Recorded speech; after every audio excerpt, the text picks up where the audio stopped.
Hello everyone. मैंने आपको एक क्लास 8 का एक चैप्टर पढ़ाया था क्वाड्रिलेटरल्स। उसमें हमने अलग अलग प्रॉपर्टीज़ पढ़ी थी, पैरेललोग्राम की अलग प्रॉपर्टीज़। आज हम उसी से रिलेटेड कुछ क्वेश्चंस देखेंगे।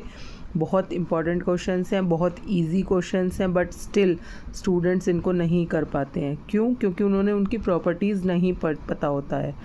तो आज हम उसी से रिलेटेड कुछ क्वेश्चंस करेंगे। वीडियो को बिना स्किप करे देखिएगा। प्लीज़ मेरे चैनल को सब्सक्राइब कर लो और बहुत अच्छी अच्छी वीडियोस आ रही हैं आपके लिए। अगर आप मेरी वीडियोस को कंटिन्यूशन में देखेंगे ना तो आपको बड़ा मज़ा आएगा, बड़ा हेल्पफुल आपके लिए रहेंगी।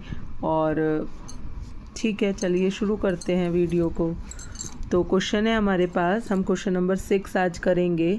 2 adjacent angles of a parallelogram have equal measures. अभी हम रुक जाते हैं, पहले हम इसकी फिगर बना लेते हैं। हमारे पास एक पैरेललोग्राम है।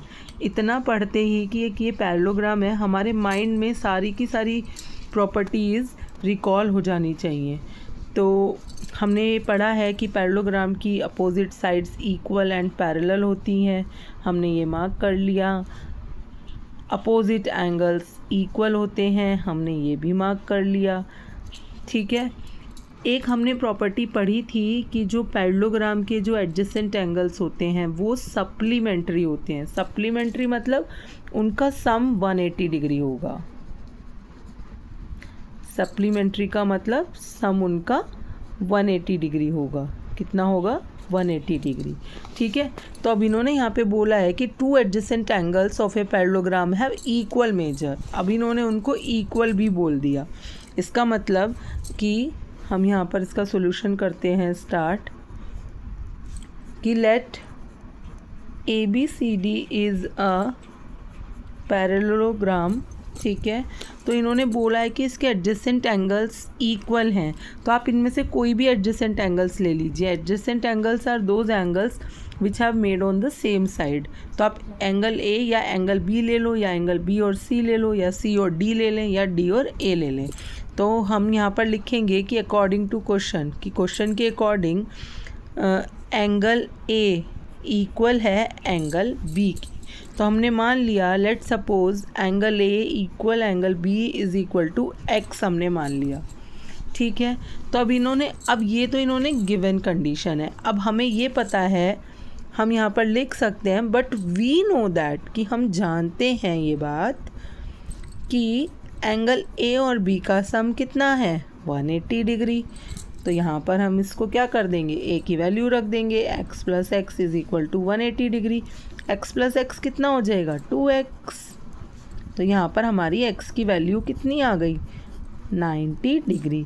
इसका मतलब है कि एंगल A इक्वल्स है एंगल B के कितना? 90 डिग्री। ठीक है। ये तो हमने निकाले कि एडजेसेंट एंगल्स के ये इक्वल है। बट हमारे से क्वेश्चन में पूछा है कि अब सारे एंगल्स निकालो।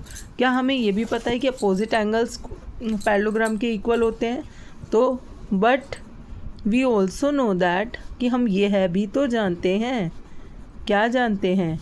कि एंगल A इक्वल है एंगल C के और एंगल B इक्वल है एंगल D के। इसका रीज़न आपको यहाँ लिखना पड़ेगा, अपोजिट एंगल्स आर इक्वल। तो इससे हमारा क्या निकल के आ रहा है कि सारे के सारे angle, that implies angle A equal है एंगल B के, इक्वल एंगल C के, इक्वल है D के 90 डिग्री। यहाँ से हमें क्या पता लग रहा है कि ये एक रेक्टेंगल बन गया है जिसकी अपोजिट साइड्स आपस में इक्वल हैं और एंगल सब 90 डिग्री के हैं। आई होप आपको ये क्वेश्चन समझ में आया होगा। इम्पॉर्टेंट क्वेश्चन है एग्ज़ाम के पॉइंट ऑफ व्यू से। तो आप मेरी वीडियो को प्लीज़ लाइक करिए, शेयर कीजिए, कमेंट कीजिए। कोई और क्वेश्चन है आपका वो पूछिए और मेरे चैनल को सब्सक्राइब कर लो। Bye bye.